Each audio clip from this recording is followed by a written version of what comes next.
Nah, oke, selamat sore dokter. Selamat sore. Oke, bagaimana kabarnya dokter di hari Baik, sore yang panas? Apakah di Bogor hujan atau panas? mendung dokter. Mendung ya, oh, ya. Di Bali panas dok. Oke, sambil menunggu yang join, saya akan langsung saja memperkenalkan Dr. Laksmi Atnyana, spesialis anak. Jadi beliau lulusan S1-nya di FKUKI dokter ya, dan spesialis anaknya di Fakultas Kedokteran Universitas Udayana Denpasar, Bali. Untuk riwayat pekerjaan, saat ini beliau berpraktek di RS Bunda Aliah Depok dan di RS Hermina Bogor. Ya, kira-kira seperti itu. Ya. Oke, sambil menunggu para peserta yang akan join,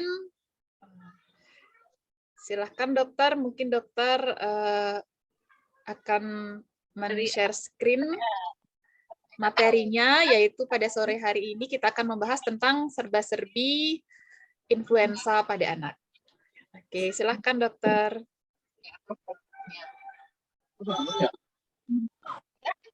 Terus saya tawarin juga mau saya koordinasikan dengan Mbak Dewi, Pak. Mau bantu saya koordinasi.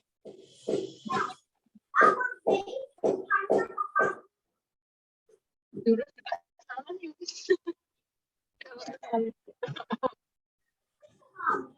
Nah, itu kita beneran pegang. Oke. Oh, nanti dulu deh. Kamu maunya apa itu? Cerita ini.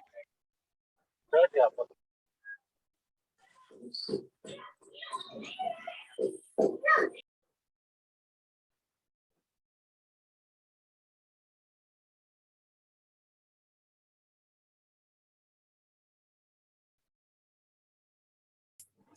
Lagi banyak nggak dokter Dayu di Bali influenzanya?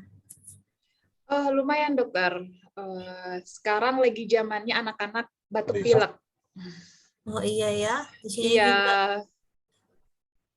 betul sekali. Jadi mungkin karena cuacanya yang lagi hujan, kemudian panas, terus hujan lagi. Jadi rata yang datang ke praktek atau ke poliklinik itu adalah balita yang sedang batuk pilek. Iya betul ya dokter Dayu. Jadi gejalanya batuk pilek dulu, setelah itu tiba-tiba sesek dan akhirnya harus dirawat di rumah sakit karena pneumonia ya dokter. Iya, betul sekali dokter.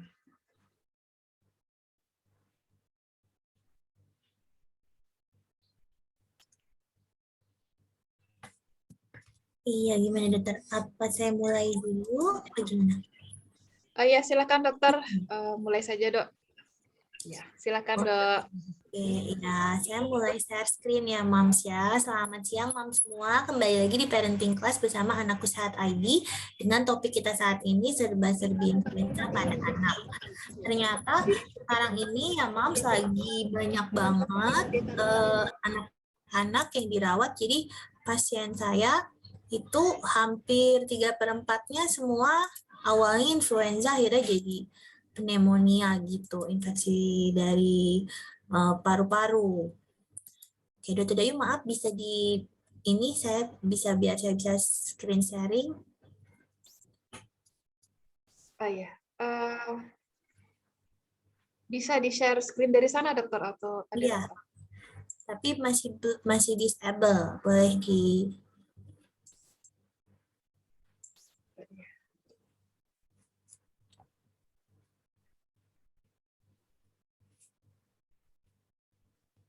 Oke, Oke, bagi Mams yang belum iya. bergabung. Silakan dok. Apakah bisa? Ada ya. Sebentar. Oke. Ada ya.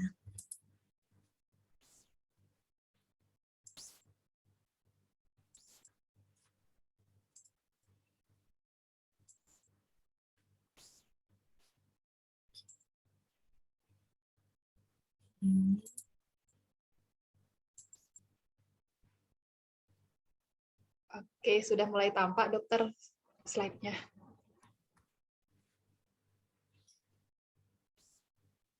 Oke.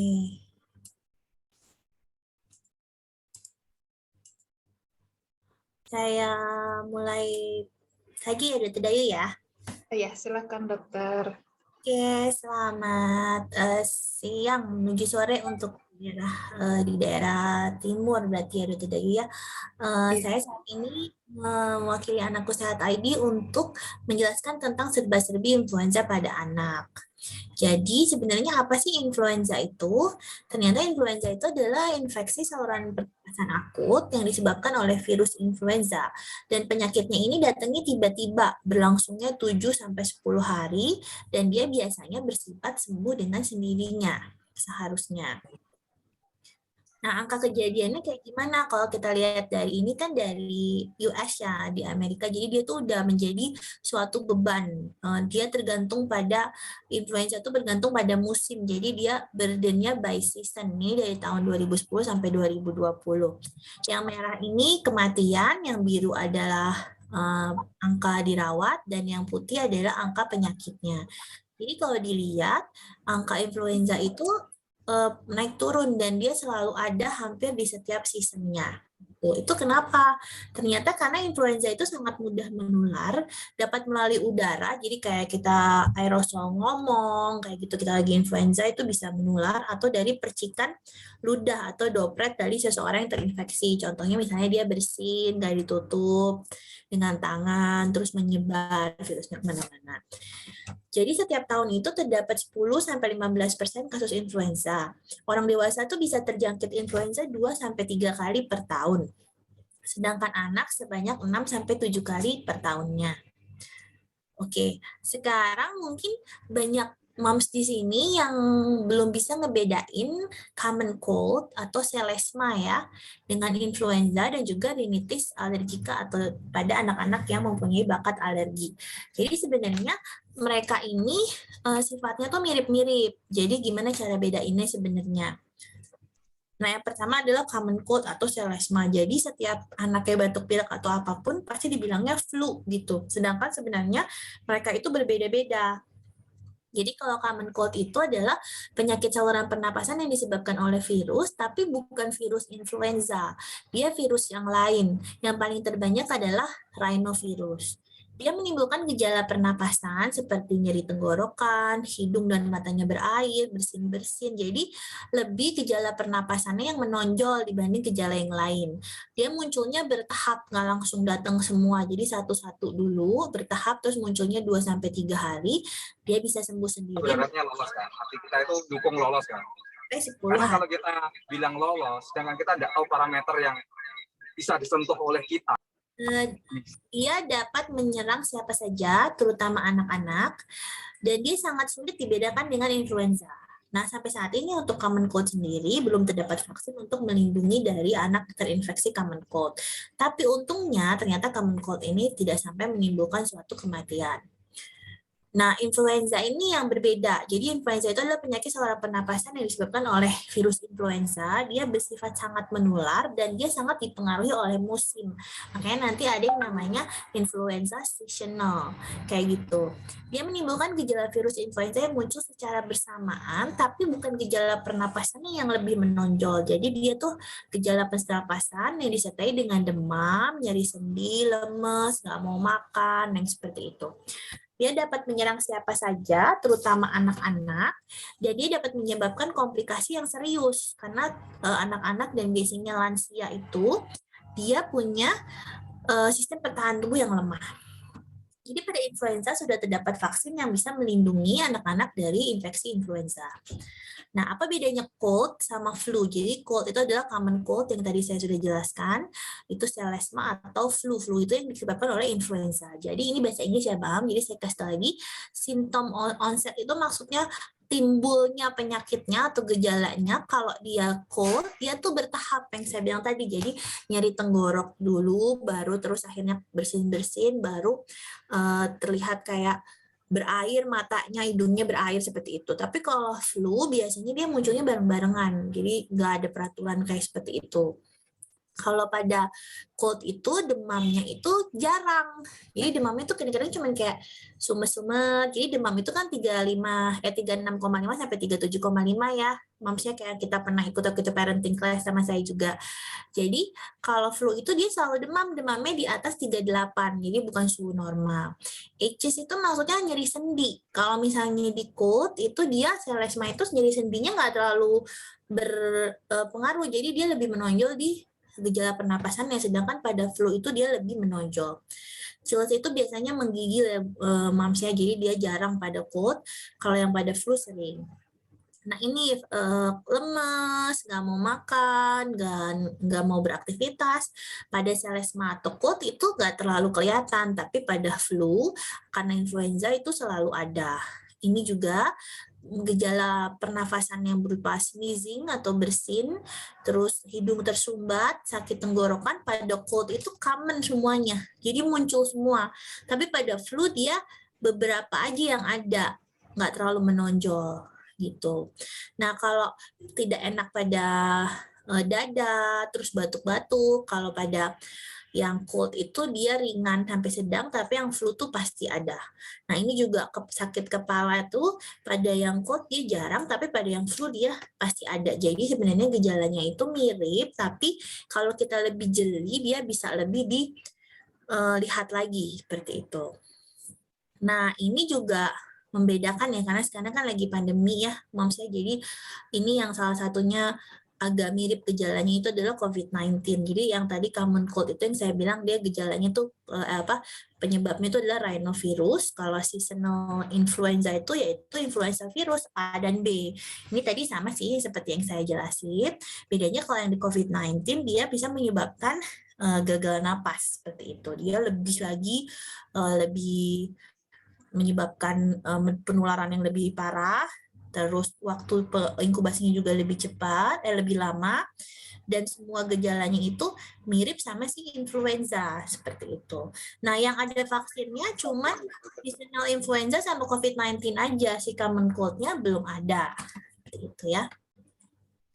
Lalu ini ada lagi nih, satu lagi Mams, yang mirip juga sama common cold dan influenza, yaitu rinitis alergika. Jadi rinitis alergika itu adalah gejala saluran pernapasan yang harus ada pencetusnya. Biasanya tuh reaksi alergi terhadap sesuatu, misalnya rumput-rumputan tuh ada pasien saya yang dia tuh alergi rumput-rumputan, debu, kayak gitu. Jadi dia akan bersin-bersin karena sesuatu yang tidak cocok sama dia.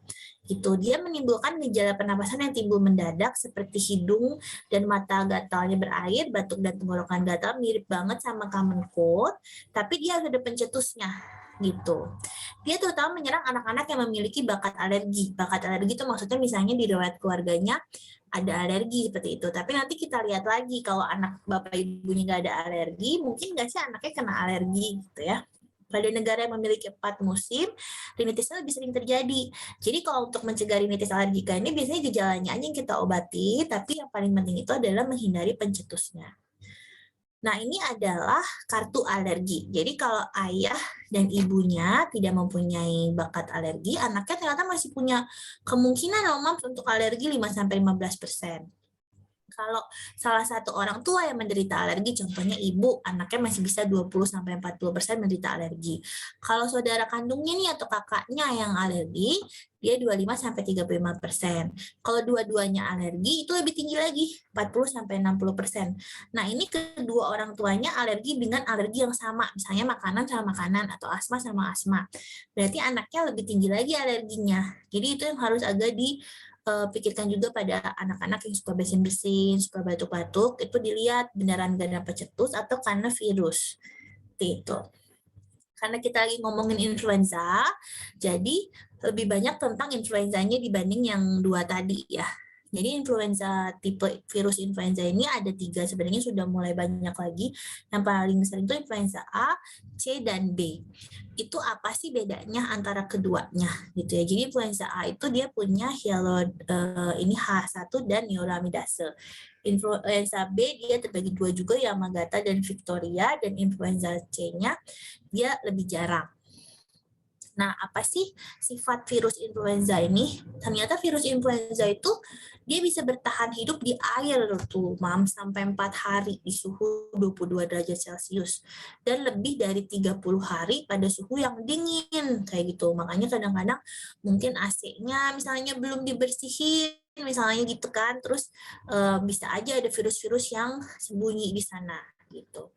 Dia gimana cara matinya? Dia mati pada pemanasan 60 derajat Celcius selama 30 menit atau 56 derajat Celcius selama 3 jam dan pemanasan 80 derajat Celcius selama 1 jam. Jadi misalnya yang kayak alat-alat makan yang kita sterilin, biasanya virus-virusnya udah akan mati.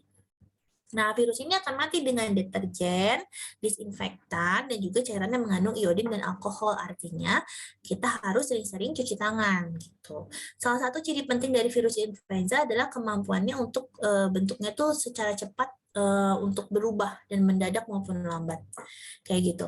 Virus influenza tipe A itu dia yang paling sering menyebabkan endemi dan pandemi, jadi infeksi menyeluruh ke seluruh dunia. Dia dapat menyebabkan kematian, memiliki banyak strain, dan menginfeksi manusia juga hewan.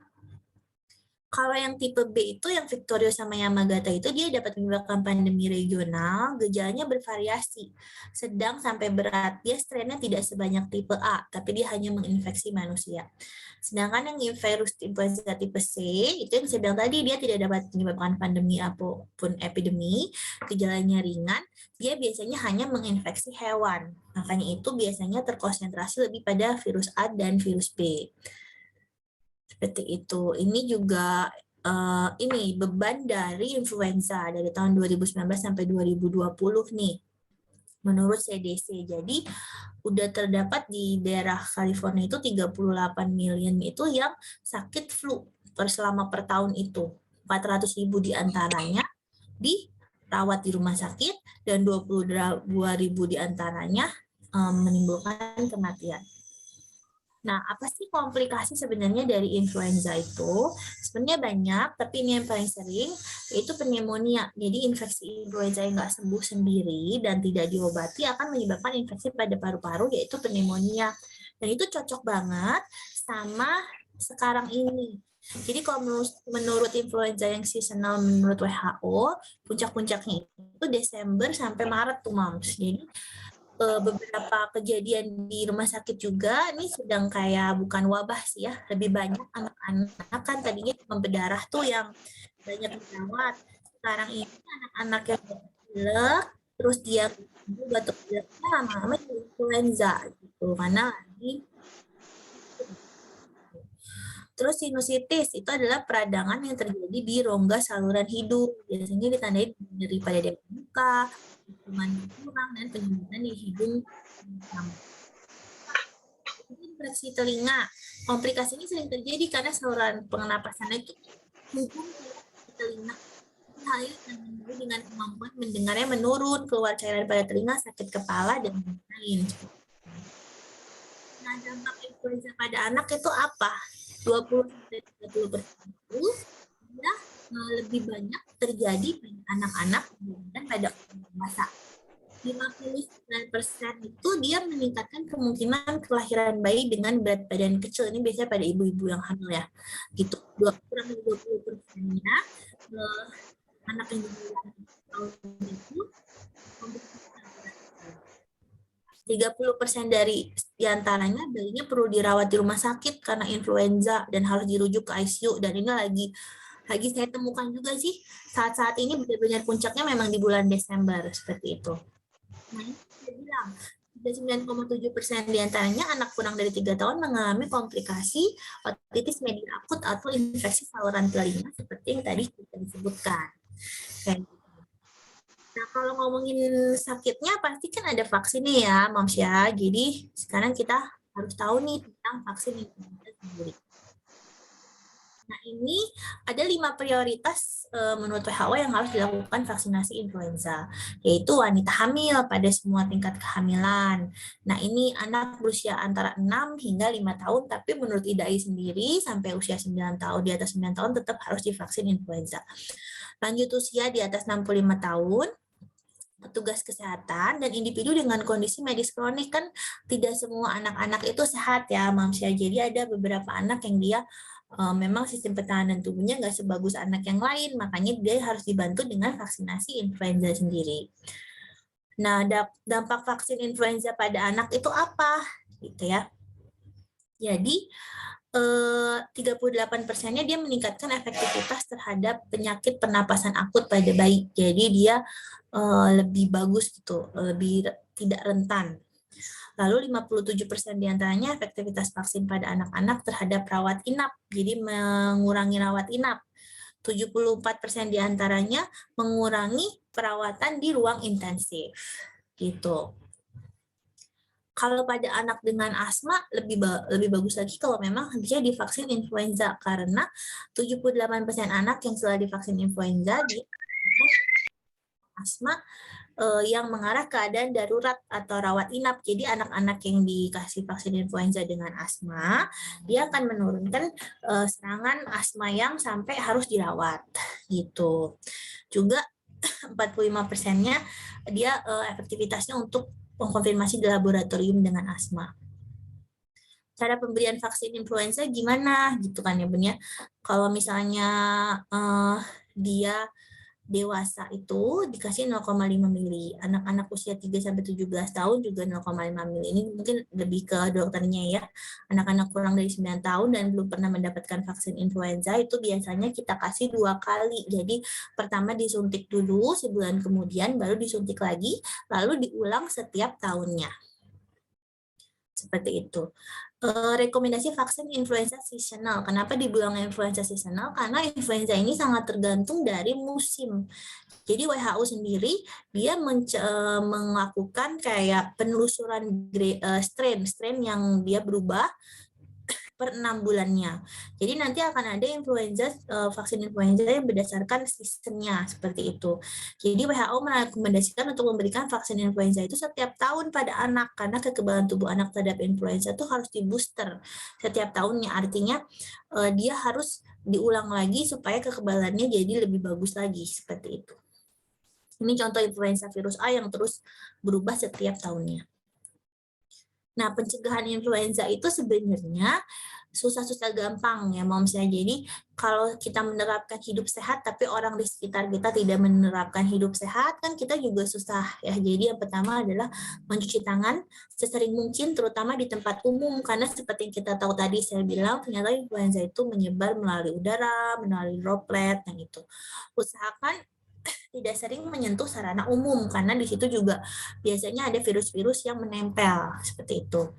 Menutup mulut dengan tisu saat bersin atau batuk lalu membuangnya karena virusnya kalau kita bersinnya nggak ditutup itu langsung nyebar tuh dropletnya dan bisa kena sama orang. Dan yang lebih sedih lagi kalau kenanya sama anak-anak yang memang sistem pertahanan tubuhnya tuh nggak bagus. Contohnya bayi-bayi yang masih di bawah 6 bulan seperti itu.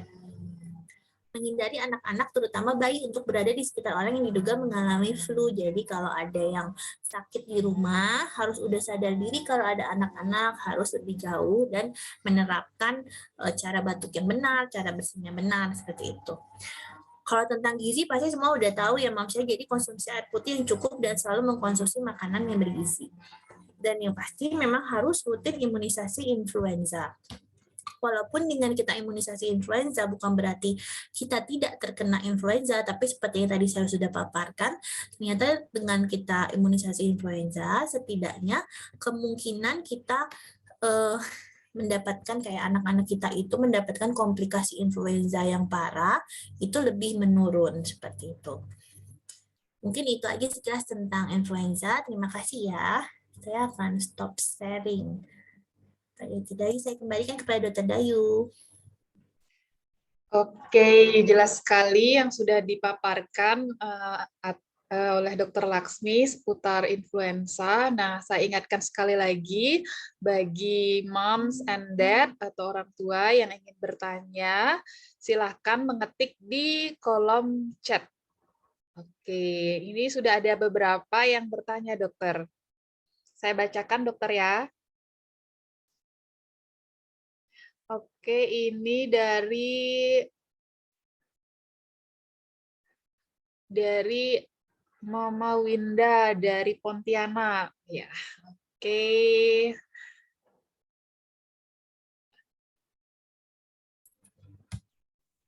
Halo, Dokter Laksmi. Ya, oke. Oh ya, sudah tadi ke mute, Dok. Oke, Mama Winda di Pontianak menanyakan, selesma dan influenza setiap virus mempunyai masa inkubasi berbeda ataukah sama, Dokter ya? Dan gejala atau second yang timbul apakah sama dengan yang di awal? Seperti itu pertanyaannya, Dokter. Iya, jadi terima Ya, kasih silakan, Dok. pada Mam Winda. Wah, jauh sekali ya di Pontianak Mam Windanya. Hati-hati ya Mam, sekarang di Jakarta lagi banyak banget, di Bali juga tadi dari Dr. Dayu lagi banyak banget yang influenza. Jadi pertama-tama kita kan tadi udah belajar ya, Mam Winda, cara membedakan selesma dan influenza. Jadi kalau masa inkubasinya emang berbeda. Kalau selesma itu inkubasinya lebih cepat dia gejalanya. Kalau influenza dia sekitar 3-4 hari dia baru muncul inkubasinya. Tapi yang mungkin ininya kayak ciri-ciri utamanya itu mungkin gejalanya. Jadi gejala selesma yang tadi saya bilang dia lebih manifestasinya itu di sistem pernapasannya tuh lebih menonjol. Jadi kayak sakit tenggorokan, terus dia bersin-bersin, berair hidungnya, terus hidungnya gatel, anaknya itu agak rewel karena hidungnya kayak keluar air terus seperti itu. Tapi dia demamnya itu biasanya sumber-sumber tuh, Mam Winda, nggak terlalu kayak tinggi sekali gitu. Dan gejala sistemik yang lain, maksudnya sistemik tuh di badannya gitu ya, bukan di pernapasannya, itu lebih sedikit daripada gejala pernapasannya. Kalau pada selesma harusnya 5-7 hari anaknya udah sehat dan gejalanya tidak akan semakin bertambah.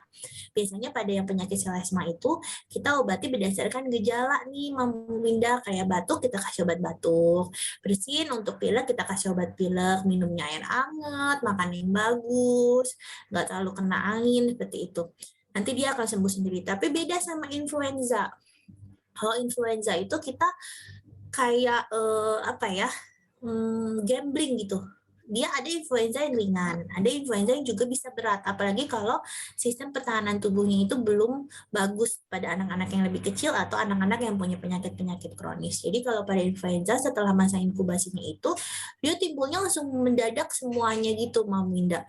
Jadi kayak sakit badan, sakit kepala, lemes, nggak mau makan, baru diikuti sama gejala-gejala seperti pernapasan, batuk, pilek, dan lain-lain.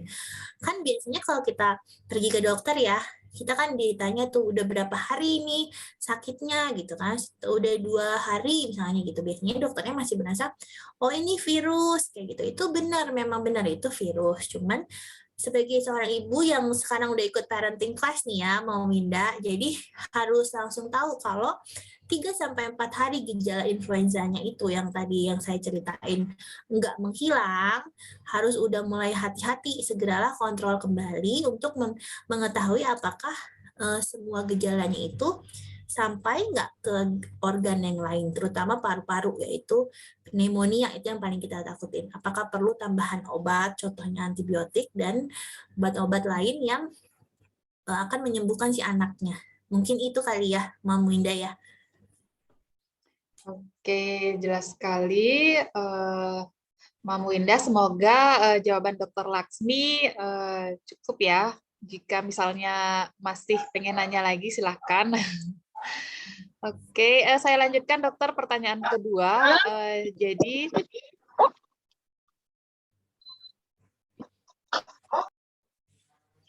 saya lanjutkan dokter, pertanyaan kedua ini dari Mama Rani. Dokter izin bertanya, anak saya umur 5 tahun belum divaksin influenza. Apakah cukup 1 kali atau harus diulang ya dokter? Terima kasih dokter. Silahkan dok. Ya, oke. Jadi kayak kita tahu ya, Mams, jadi kalau namanya imunisasi itu ada yang dari rujukan pemerintah, yang biasanya di Posyandu tuh ya, Mam ya. Ada yang juga dari Ikatan Dokter Anak Indonesia. Jadi kalau yang dari pemerintah itu memang influenza ini nggak masuk tuh ke dalam imunisasi yang wajib diberikan gitu. Tapi kalau dari Dokter Anak Indonesia kita harus tetap masukin influenza. Jadi kalau anaknya Mams tadi umurnya 5 tahun ya, 5 tahun kan 5 ya? tahun, ya. Jadi kalau misalnya anaknya itu umurnya 5 tahun, kalau dari Ikatan Dokter Anak Indonesia itu pada umur 6 bulan sampai umur 8 tahun tuh ya Mams ya, dikasih dulu sekali itu dosisnya. Setelah itu diulang kurang lebih 4 minggu berikutnya gitu. Jadi setelah itu 2 kali baru diulang setiap tahun. Beda kalau anaknya nanti lebih dari 9 tahun. Kalau anaknya lebih dari 9 tahun biasanya kita perlu 1 dosis aja.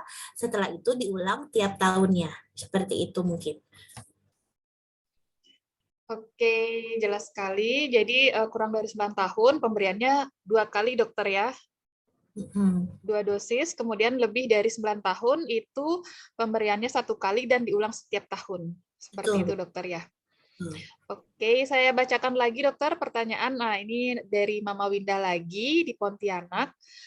Dokter, kenapa setiap wilayah mempunyai ciri influenza yang berbeda? Apakah virus bisa bermutasi dan menyesuaikan dengan lingkungan juga, Dok? Dan bagaimana sistem kerja vaksin dalam tubuh nantinya, dokter? Oke, makasih Mama Winda. Silakan, Dok. Pengamat kesehatan. Benar banget, Mam. Jadi setiap wilayah itu mempunyai ciri influenza yang berbeda. Jadi emang seperti yang saya bilang tadi, influenza itu sangat bergantung pada season. Jadi tergantung musim. Pada negara subtropis sama tropis dia biasanya berbeda-beda gitu. Jadi kalau misalnya di WHO itu biasanya ada yang kita menelusuri strain dari galurnya gitu. Jadi nanti setiap 6 bulan ada perubahan dari strain-strain yang memang sedang booming misalnya di salah satu kota. Seperti itu. Jadi memang virus ini sifatnya bermutasi seperti itu. Cuman untuk daerah yang kayak di negara kita ini, kita masih memakai dengan vaksin ulangan setiap tahunnya karena kita tidak mempunyai 4 musim seperti kota-kota yang lain ya. Jadi kita lebih memakai yang diulang setiap tahunnya supaya sistem kekebalan tubuhnya terus terbentuk setiap tahun agar mengurangi kemungkinan, bukan untuk mengurangi kemungkinan terkena, tapi untuk mengurangi kemungkinan bahwa dia akan menjadi komplikasi yang serius seperti itu. Lalu bagaimana sistem kerja vaksin dalam tubuh misalnya gitu ya.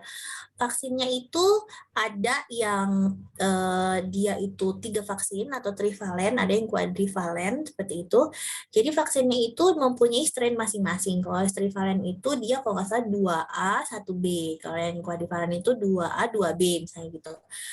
Jadi dimanapun dan apapun vaksinnya, kita itu adalah tujuannya untuk melatih tentara di dalam tubuh anak kita gitu. Jadi sistem di pertahanan tubuh di dalam tubuh anak kita itu perlu memori. Jadi pada saat kita berikan vaksin yang sudah dilemahkan, itu sistem pertahanan tubuh anak kita tuh kayak kenalan gitu ya, Mami, ini bahasa gampangnya, kayak kenalan, terus dia mengetahui bahwa ini ada suatu penyakit, lalu dia akan membentuk teman-temannya nih, melatih teman-temannya untuk melawan si penyakit ini, sehingga pada suatu hari bila penyakit yang asli dengan kekuatan infeksi yang lebih tinggi daripada si vaksin muncul, si tentara-tentara ini sudah ingat, maksudnya sudah ada memori bahwa dia harus melawan si vaksin si virus itu seperti apa gitu. Makanya disebutkan bahwa setiap vaksin itu bisa mengurangi komplikasi kejadian serius dari suatu penyakit. Seperti itu kali ya buat Mom Minda ya, Dr. Dayu. Oke, jelas sekali. Ya, mungkin saya lanjutkan untuk pertanyaan yang lain, dokter. Ya, bila Mom Winda masih pengen nanya, silakan ya, Mom ya. Ini dari Yuliani, Dok. Mom Yuliani, dokter, sebenarnya seberapa penting sih vaksin influenza? Apakah padahal kan tetap bisa flu ya anak saya, seperti itu. Oh iya, oke. Buat Mom Yuliani, tadi seperti yang saya sebutin ya, jadi vaksin influenza itu menurut saya sangat penting karena influenza itu sifatnya virus yang terus ada ya, virus yang selalu ada di belahan dunia dan dia tergantung dengan musim juga, dan dia itu penularannya sangat cepat gitu. Kalau kita lagi beruntung, anaknya lagi bagus dan anaknya lagi pertahanan tubuhnya oke, atau nggak ada penyakit-penyakit yang harus kita waspadai seperti itu, influenza itu mungkin akan menimbulkan gejala yang ringan aja kayak gitu. Tapi kan kita lebih baik mencegah ya daripada mengobati.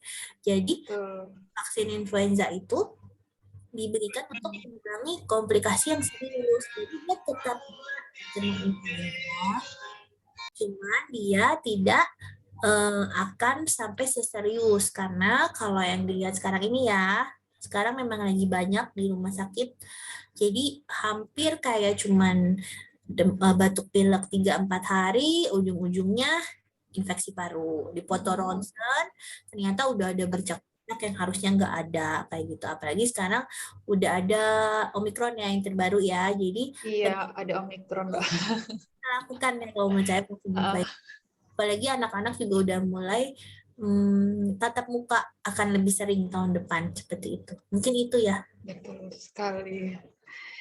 Ya dokter, jelas sekali.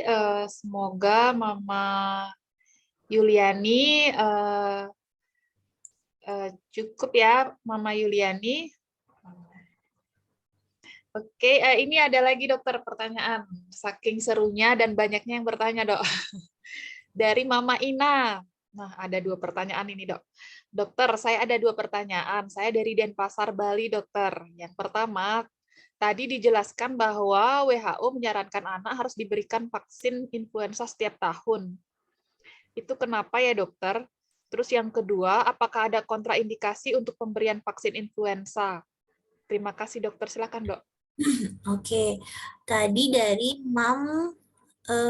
Ina ya. Mama Ina, iya betul sekali. Saya juga di Denpasar loh, Mam, sama. Cuma saya sekarang di Jakarta. Jadi untuk WHO ya, kenapa menyarankan anak vaksin influenza setiap tahun, itu karena seperti yang kita lihat tadi ada burden atau beban-beban yang terjadi pada setiap negara. Tadi yang kita contohin adalah dari US ya, Mam.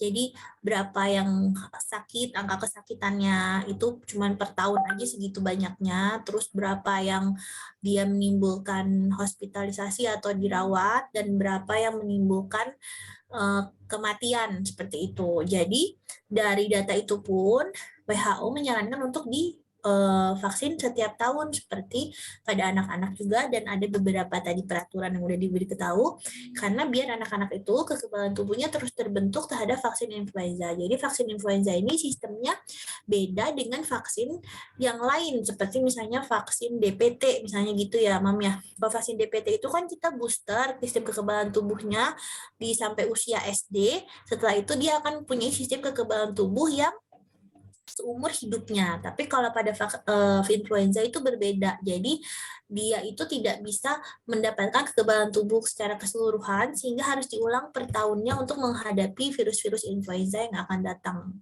setiap seasonnya, seperti itu. Lalu untuk pertanyaan keduanya, kontraindikasinya ya. Jadi, kontraindikasi pertama pada semua vaksin pasti adalah adanya reaksi alergi berat. Jadi misalnya pernah divaksin influenza, terus dia dikasih vaksin influenza yang pertama itu reaksi alerginya terlalu berlebihan, biasanya itu tidak diberikan lagi kalau sudah menimbulkan reaksi alergi seberat itu. Berarti harus menggunakan cara-cara yang lain selain dari imunisasi. Lalu yang kedua, kita tidak memberikan pada anak-anak yang demam akut yang di atas suhunya 38 derajat Celcius, harus ditunda dulu. Dan yang agak khas dari vaksin influenza ini adalah tidak boleh diberikan pada anak-anak yang mempunyai alergi telur, ya Bun ya. Jadi seperti ada cross reaction dengan telur sehingga dia bisa menimbulkan suatu alergi yang berat. Jadi kalau anaknya ada alergi telur, coba konsultasiin sama dokternya dulu kalau misalnya mau divaksin influenza, sehingga harus diinformasikan seperti itu. Yang keempat itu ada suatu penyakit yang memang nggak boleh diberikan pada vaksin influenza, itu contohnya Guillain-Barré syndrome, yang kayak gitu-gitu nggak boleh. Itu kali ya, Mams ya. Oke, menyambung tadi dokter tentang alergi telur, ini ada Pak Subroto yang bertanya, dokter jika ada yang alergi telur, apakah tidak masalah untuk vaksin influenza? Mungkin sama dengan jawaban dokter tadi ya. Betul sekali Pak Subroto, halo Dex. Betul sekali, alergi telur itu memang merupakan salah satu kontraindikasi pada vaksin influenza karena ternyata ditemukan reaksi silang antara vaksin tersebut dengan si telur juga sehingga menimbulkan suatu kayak reaksi berat pada anaknya. Makanya harus ditanya, biasanya kalau misalnya saya juga mau vaksin influenza itu saya biasanya tanya dulu ada alergi terhadap sesuatu nggak, terutama alergi pada telur. Seperti itu. Oke, cross reaksi ya. Oke, saya lanjutkan lagi dokter. Wah, semakin banyak yang bertanya. Nah, saya ingatkan lagi untuk Moms and Dad yang mau bertanya lagi, silahkan ketik di kolom chat ya. Oke, saya lanjut bacakan dari Ibu Yuliani. Nah, nanya lagi nih, Bu Yuliani. Apa benar vaksin influenza bisa untuk mencegah anak-anak dari COVID-19? Silakan dokter. Oh iya, ini sempat booming ya kemarin ya Bu Yuliani ya, Mom Yuliani tentang vaksin influenza pencegahan COVID gitu kan, sempat kayak heboh. Tapi bukan ya Momsya, bukan mencegah, jadi dia penyebabnya juga beda. Jadi yang tadi saya liatin ada 3 penyakit kan, si selesma atau common cold, influenza, dan yang terakhir itu adalah COVID-19. Mereka sangat berbeda satu sama lainnya.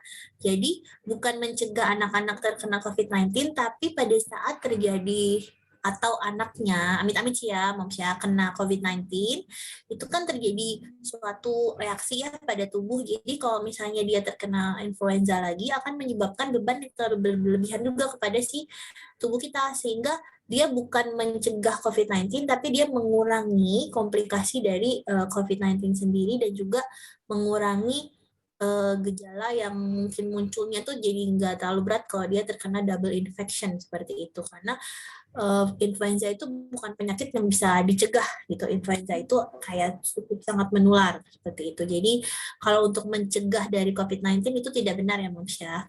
Gitu. Ya. Oke, jelas sekali. Jadi tidak bisa mencegah COVID-19 ya dokter ya. Vaksin influenzanya hanya untuk mencegah terjadinya infeksi berat akibat influenzanya itu sendiri, yang gejalanya mirip dengan COVID. Mungkin seperti itu dokter ya. Oke, bagi yang ingin bertanya lagi atau yang mungkin ada yang mau raise hand bertanya, silahkan. Waktu kita masih sampai jam 15.30 dokter ya, waktu WIB ya. Oke, ya. Oh di sini? Nggak bisa dia, anak jangan. Halo. Duduk. Kamu duduk di mana? Oke, mungkin saya ingatkan lagi bagi moms yang ingin bertanya, silakan raise hand atau mengetik di kolom chat. Jadi bisa bertanya-tanya seputar influenza pada anak.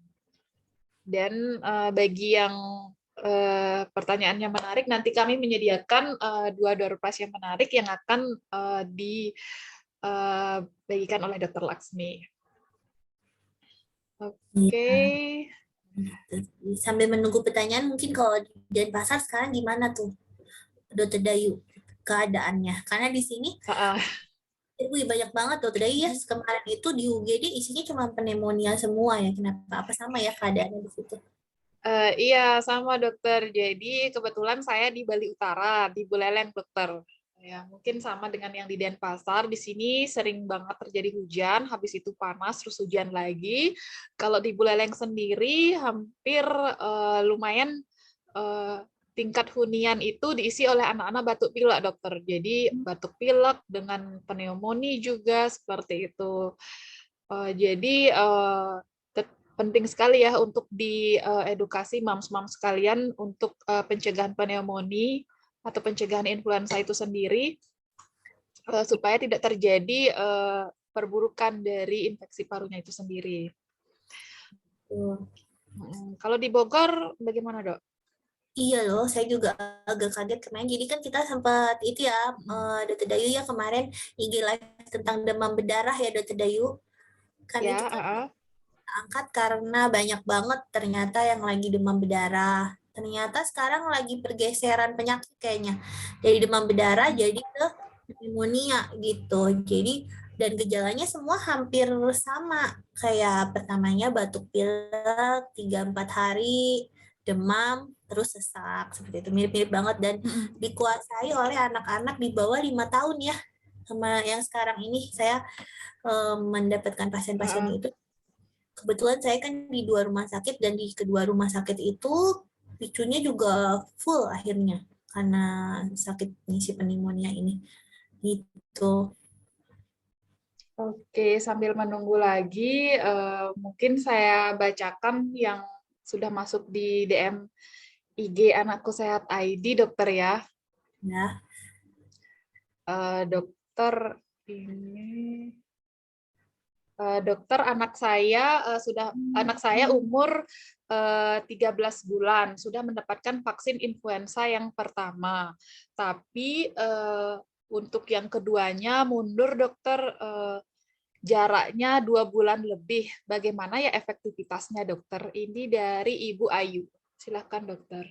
Oke, terima kasih ya Mom Ayu. Jadi kalau misalnya vaksin influenzanya itu di usia 6 bulan sampai 8 tahun, kan seperti yang tadi saya bilang, dia harus divaksin 1 kali dulu, baru selang sekitar 4 minggu itu diberikan vaksin lagi. Jadi kalau misalnya dia vaksinnya sudah lebih dari 2 bulan ya, betul dari ya vaksinnya itu. Ya, dosis 2-nya lebih dari 2 bulan. Harusnya kan minimal 4 minggu, tapi karena ketersediaan stok vaksinnya jadinya mundur seperti itu. Nah, seperti itu bagaimana kira-kira efektivitasnya? Jadinya gimana ya? Itu sebenarnya adalah minimal 4 minggu harus berjarak seperti itu. Jadi, kalau bisa jangan kurang dari 4 minggu udah disuntik lagi. Jadi kalau misalnya dia di 2 bulan, daripada tidak diberikan sih, menurut saya tetap diberikan ya, Moms ya. Jadi nanti tinggal diulang per tahunnya aja gitu. Jadi karena yang kayak saya bilang tadi, kada vaksin influenza itu dia efektivitasnya itu dengan cara diulang setiap tahunnya, bukan seperti vaksin-vaksin yang lain seperti DPT dan lain-lain yang dia harus di booster terus sampai sesuai usianya sehingga bisa menimbulkan efektivitas yang kita harapkan seperti itu. Mungkin jadi itu tetap penting ya dokter ya. Lebih baik sih dilakukan tetap karena itu kan ini ya jarak minimal seperti itu. Oke, ya. Sekarang saya akan bacakan lagi sambil kita menunggu dokter ya, atau mungkin bagi moms yang ingin bertanya langsung kepada narasumber kita Dokter Laksmi bisa raise hand mulai dari sekarang, atau mungkin bagi yang malu bertanya langsung bisa diketik pertanyaannya di kolom chat. Nanti ada 2 door prize menarik bagi yang mempunyai pertanyaan menarik.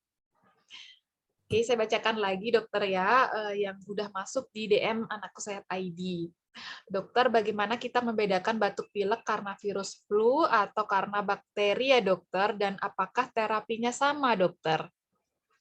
Oke, ya itu Silakan, Dok. Ya. agak susah ya dokter Dayu ya. Jadi emang kita tuh pertama harus memberikan edukasi juga sama si momsnya nih.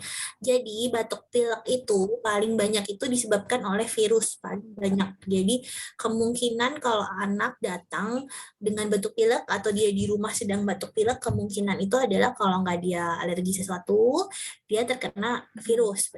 Tapi kenapa ditekankan sangat penting untuk influenza? Karena influenza ini punya komplikasi yang cukup mengkhawatirkan seperti itu, sehingga dia lebih diperhatikan sampai dibuatkan vaksin nih sama WHO-nya karena saking dia terlalu menular dan menimbulkan masalah seperti itu. Nah, sekarang bedanya penanganannya apa sama batuk pilek yang karena bakteri? Kalau batuk pilek karena bakteri itu biasanya dia punya ciri-ciri tertentu. Jadi kalau pada virus biasanya itu demamnya itu tinggi. Demamnya itu dia sampai di atas 38 seperti itu. Kecuali dia pada yang saya bilang tadi ya, kalau common cold dia demamnya tidak terlalu menonjol, tapi pada influenza dia demamnya cukup menonjol. Seperti itu. Lalu pada bakteri itu dia demamnya ada yang tinggi, ada yang cuma sumber-sumber aja seperti itu. Ini ada beberapa kayak bakteri yang nyebabin batuk paling sering kayak misalnya Yang khas itu kan tuberkulosis ya, jadi TBC apalagi di daerah Indonesia masih endemis kayak gitu. Cuman pada anak juga untuk TBC itu kita punya scoring, kita nggak langsung bilang kalau ini adalah batuk TBC gitu. Jadi ada scoring yang harus dilakukan seperti itu. Nah, untuk batuk yang disebabkan oleh bakteri-bakteri yang lain itu bisa ada ciri-cirinya, misalnya batuknya menggonggong atau batuknya itu whooping kayak panjang gitu batuknya kayak gitu. Jadi dan nanti pemeriksaan kalau misalnya dia memang karena virus, biasanya diobatinya itu belum tanpa antibiotik. Jadi nggak dikasih dulu tuh antibiotiknya, kita lihat dulu deh kayak gitu. Nanti kita kasih edukasi sama momsnya. Kadang-kadang ada beberapa moms yang langsung bilang, anak saya nggak akan sembuh kalau tidak dikasih antibiotik gitu kan ya Dokter Dawi ya. Iya, banyak juga yang bilang seperti itu. Jadi mungkin sudah percaya bahwa antibiotik, semua perlu antibiotik gitu. Jadi itu yang perlu diluruskan mungkin. Pilah-pilah. Jadi memang kita harus sabar dan melihat si anaknya seperti itu. Kalau misalnya dia lebih ke arah selesma yang tadi kita udah pelajari, dia sebenarnya cuma perlu perbaikan nutrisi dan obat-obatan kayak gitu. Tapi kalau influenza itu beda ya Dokter. Kalau influenza dia itu 3-4 hari nggak sembuh harus udah kontrol lagi. Takutnya nanti sudah ada second infection dari bakteri itu yang sering terjadi pada influenza sehingga terjadilah si pneumonia. Jadi kayak beberapa kasus itu batuknya pertamanya datangnya cuma 3, dibilang ibunya dulu coba batuk 3-4 hari misalnya gitu. Ternyata pas pemeriksaan darah, sel darah putihnya udah di atas 16.000, 18.000 yang memang perlu pemberian antibiotik seperti itu. Jadi tidak semua harus diberikan antibiotik pada virus, tapi harus diobservasi. Jadi kita harus lebih jeli apakah perlu apa enggak. Kalau bakteri jelas dia harus diberikan antibiotik karena penyebabnya adalah bakteri seperti itu. Yang itu ya Dokter. Oke, jelas sekali. Jadi harus tetap dipilah apakah penyebabnya ke arah virus atau bakteri, Dokter ya. Jadi kalau bakteri baru perlu antibiotik, tapi kalau virus belum tentu perlu antibiotik ya. Oke, ini ada pertanyaan lagi Dokter dari Mams Winda. Wah, Mams Winda aktif sekali ya. Dokter, saya mau tanya pemberian nebulizer pada anak influenza, apakah perlu, Dok? Ya, seperti itu mungkin pertanyaannya ya. Karena waktu anak saya sakit, saya minta untuk menggunakan nebulizer, tapi ditolak karena bisa ketergantungan untuk anak 1 tahun. Apakah benar, Dok, nebulizer bisa membuat anak ketergantungan jika terulang lagi influensanya? Seperti itu, Dokter ya. Silahkan, Dokter. Mungkin perlu tidaknya nebulizer ya pada kasus ini, kasus influenza. Silahkan, Dok. Oke, Mam Winda, wah ini sekali ya. Aktif sekali. Jadi kalau nebulizer itu memang kita tidak selalu berikan nebulizer pada semua kasus influenza. Jadi harus diperiksa dulu pasti nomor 1. Nah kalau misalnya dia influenza misalnya dengan penyulit misalnya gitu, influenza terus dia ada sinusitis nggak bisa ngeluarin dahak misalnya gitu kan, dahaknya tersumbat terus di sana. Nah, itu biasanya emang ada, harus kita kasih nebulizer, dia dahaknya itu encer, jadi dia bisa gampang ngeluarin. Kalau nggak bisa dikeluarin juga, itu perlu pemberian antibiotik juga yang cukup lama, sepertinya gitu. Tapi nebulizer sendiri itu indikasinya adalah pada penyakit-penyakit pernapasan yang sudah menyebabkan perubahan pada paru, misalnya penyempitan saluran pernapasan, sehingga timbul suara tuh memindah kayak nih gitu, mengi biasanya dia, atau di pemeriksaan ada grok-grok kayak gitu. Cuman tidak semua grok-grok itu kita lakukan nebulizer. Jadi memang nebulizer itu adalah pilihan pengobatan yang harus disesuaikan dengan keadaan si anaknya. Jadi pada influenza yang misalnya hidungnya cuma tersumbat, terus dia batuk pilek, dan anaknya itu nggak bisa ngeluarin dahak, pilihan utamanya tetap pengobatan melalui mulut, jadi oral ngasihnya gitu. Nanti kalau misalnya ternyata nggak bisa, misalnya anaknya dimuntahkan obatnya segala macam, itu harus diperiksakan lagi ke dokternya. Beda pada keadaan anak dengan asma, itu beda lagi. Kalau anak dengan asma memang dia memerlukan nebulizer karena asma itu penyakit yang memang terjadi penyempitannya itu di paru-parunya langsung gitu. Berbeda dengan penyakit influenza. Influenza itu perlu waktu untuk sampai ke paru-paru dan terinfeksi dengan bakteri sekunder seperti itu. Mungkin itu kali ya. Kalau untuk ketergantungan, enggak sih Bun, kalau tidak ya. sih tidak ada ketergantungan, cuman harus tepat digunakannya kapan gitu. Jadi harus tetap disesuaikan dengan kondisi klinis pasien, perlu tidaknya nebulizer untuk kasus tersebut ya. Jadi tidak digeneralisir semua harus nebulizer seperti itu mungkin dokter ya. Oke, ya semoga jelas ya Mam Swinda, dan jika belum jelas silahkan bertanya lagi.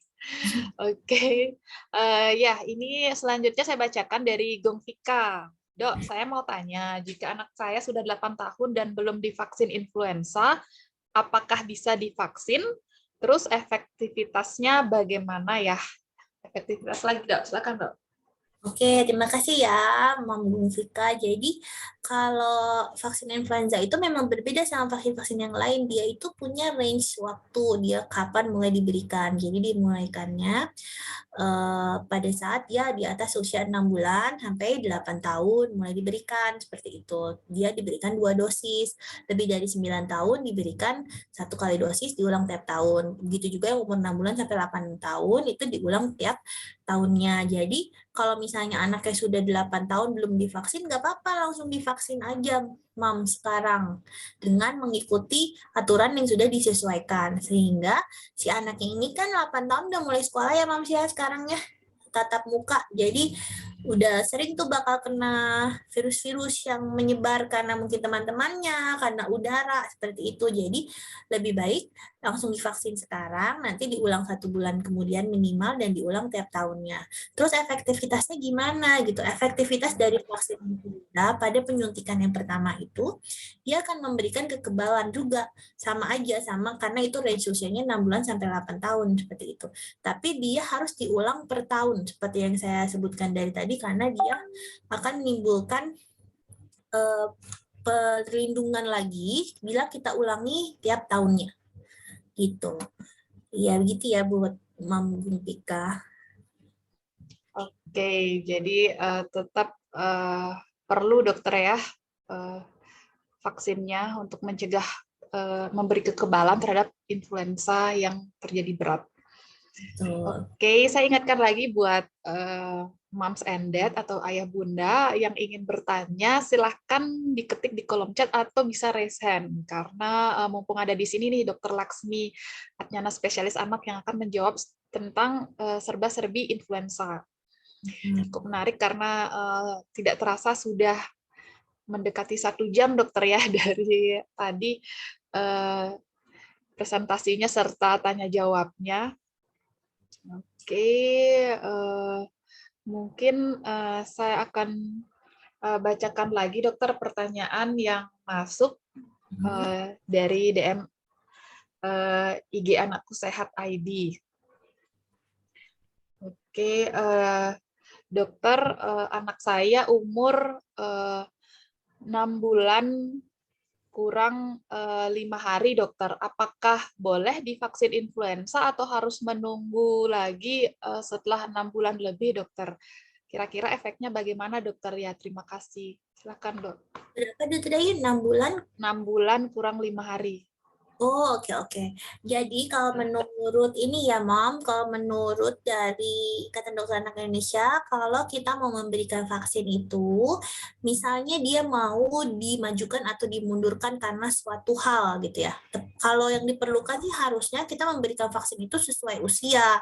Nggak boleh mundur, nggak boleh maju. Tapi kan yang namanya ada aja ya kita misalnya terlambat atau apa, misalnya anak sakit kayak gitu. Makanya ada istilah yang namanya catch up imunisasi. Jadi ada peraturan-peraturan yang memang kita para dokter anak sudah dilatih untuk tahu ini nanti diberikan berapa lama atau kapan kita harus mengejarnya, seperti itu. Jadi kalau misalnya terlambat jangan didiemin aja, langsung aja ke dokter anak, nanti pasti akan ada cara untuk mengejar vaksin tersebut.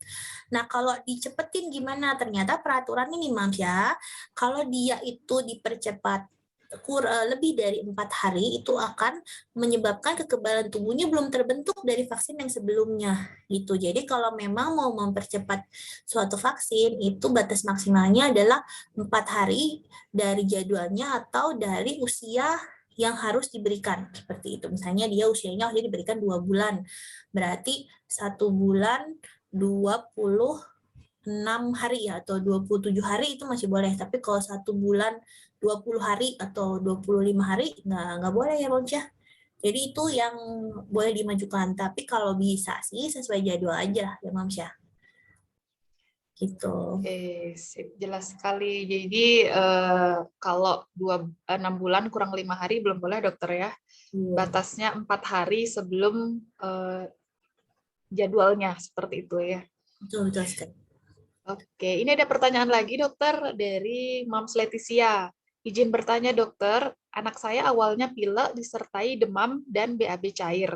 Hari ketiga demam turun, BAB normal tapi muncul batuk.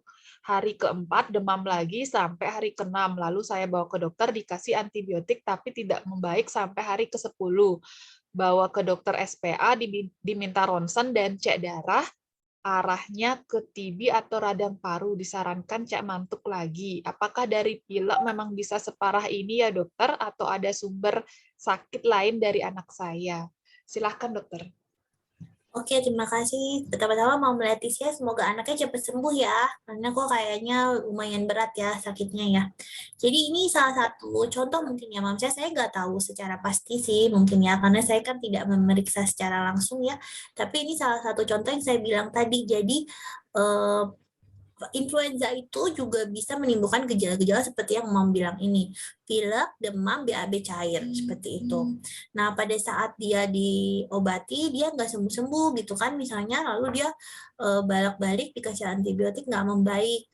Nah, itu biasanya kan dokternya udah buat ronsen ya, Mam Leticia ya, dan dibilang ada radang paru itu ya. Apakah itu pneumonia atau enggak, kita nggak tahu karena dia masih didiagnosa banding dengan TB kayak gitu. Tapi biasanya yang Mama Leticia, kalau seorang anak dari dokter anaknya dicurigai ada TB, pasti nggak langsung diobatin, akan dilakukan pemeriksaan-pemeriksaan lain. Contohnya adalah scoring dari TB sendiri. Scoring TB itu ada banyak, jadi pada anak tuh nggak langsung, misalnya kalau pada dewasa kan batuk berdarah, batuk lebih dari 2 minggu, demam, TBC misalnya gitu ya. Tapi pada anak itu banyak, misalnya gizinya kurang, demam lebih dari 2 minggu dan sudah berobat tetap masih demam, terus batuk lebih dari 2 minggu dan sifatnya tuh sifatnya tuh misalnya intermiten kayak gitu.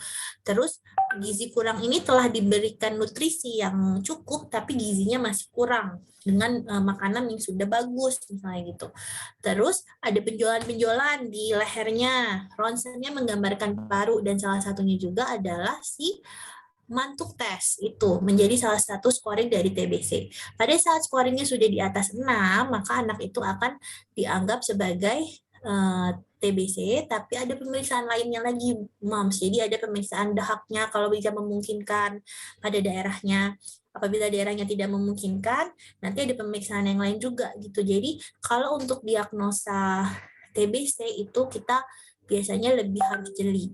Tapi kalau untuk radang paru seperti pneumonia itu biasanya kita lebih cepat. Jadi atasi segera sebelum menimbulkan gagal napas dan anaknya itu gak bisa bernapas sendiri istilahnya gitu. Jadi harus dibantu dengan alat bantu pernapasan dari luar gitu. Kalau misalnya mau bilang sumber sakit lain dari anak saya ada nggak sih gitu ya.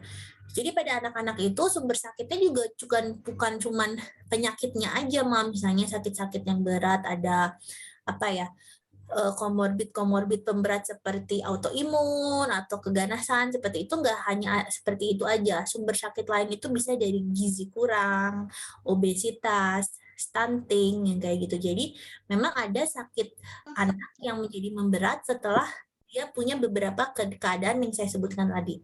Apalagi kalau anaknya itu punya sifat alergi yang berat sampai dia tuh sinusitis, asma, seperti itu, biasanya infeksi akan mencetuskan penyakitnya menjadi lebih parah daripada seharusnya. Seperti itu. Jadi kalau saran saya, ikuti kata dokternya, ikuti semua pemeriksaan dan juga pemberian obat-obatannya. Semoga sih dia akan sembuh ya, Mamsya, mungkin seperti itu.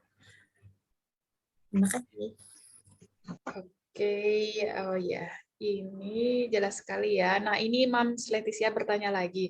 Anak saya sekarang umur 2 tahun 7 bulan, Dok, belum dikasih imunisasi PCV. Apakah dengan riwayat pernah sakit seperti ini masih mungkin diberikan imunisasi PCV? Silakan, Dokter. Oke, kalau untuk imunisasi PCV beda lagi ya, Mams ya. Itu kalau dengan influenza.